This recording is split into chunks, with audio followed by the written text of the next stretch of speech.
some of my subscribers is wanting to know about the biochar. All right, I'm at Starkey's Farmstead. She has one, and we're gonna do a quick video how, why, and how it works, why it works, and why it's so good.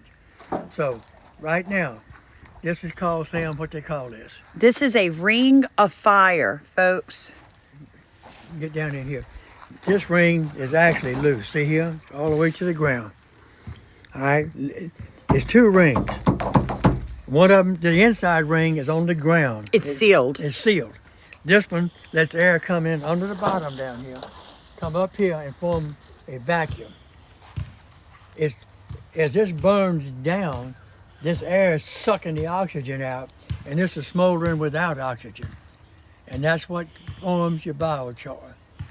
And give them a quick description of biochar. So biochar is basically any biomass that you want to burn. You want to burn it without oxygen, causing a carbon-rich biomass to be left. So here you can obviously tell that I have a lot of oak and woody type material. You can also use plant residue. Say that you're a small acreage farmer and you had an entire crop of tomatoes get hit with a fungus. Don't bag it and throw it away. Turn it into biochar, folks.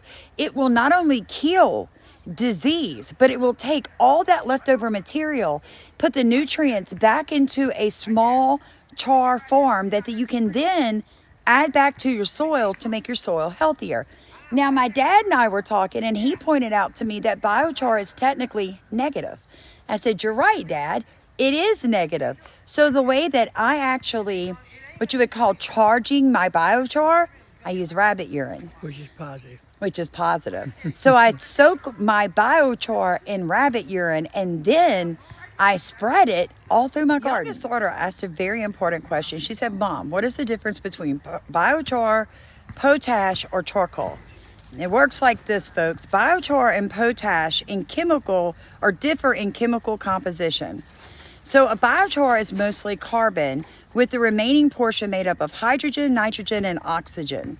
Potash or even charcoal is mainly potassium carbonate. So it is a little different. And my dad and I were explaining to people, it works like this, guys. If you don't charge your biochar with either rabbit urine or something else when you originally put it in your garden, that biochar is going to pull all available nutrients to it, and it's going to trap it for at least one season of growing, which may make your garden worse. Stagger, yeah. Yeah, than better. And I find a lot of people when they're transitioning from using a chemical gardening technique, you know, tilling and chemicals, and then they try to go to organic, no-till regenerative, their garden falters for a year or two and they get frustrated. Don't get frustrated. It's simply your soil balancing itself, and it does take time, guys. This particular one is called a Ring of Fire, and it's roughly $3,000. Now, in my product list, I'm gonna try to tag some that whatever I can locate, it be more economical and on a smaller scale for like a home gardener. It don't have to be 5 tons of biomass. It could be 5 pounds. It'll make a big difference. Now, so in the list, I'm gonna try to list that. People, this has been around for thousands of years.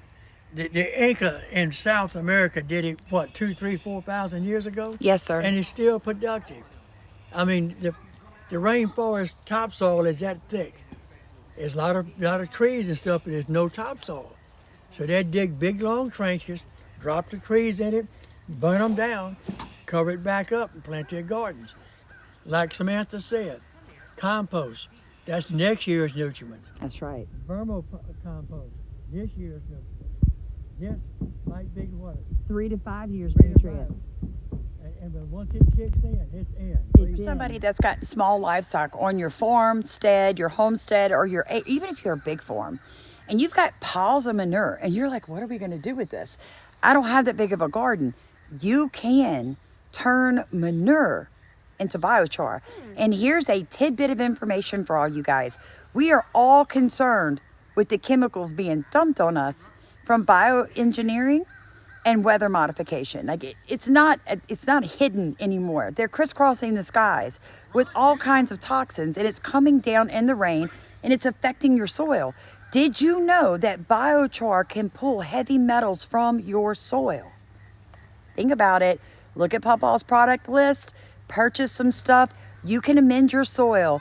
It just takes a little time. Like, comment, and subscribe. And any questions, if I can't answer them, Samantha Starkey can help me, and we'll find an answer one way or the other.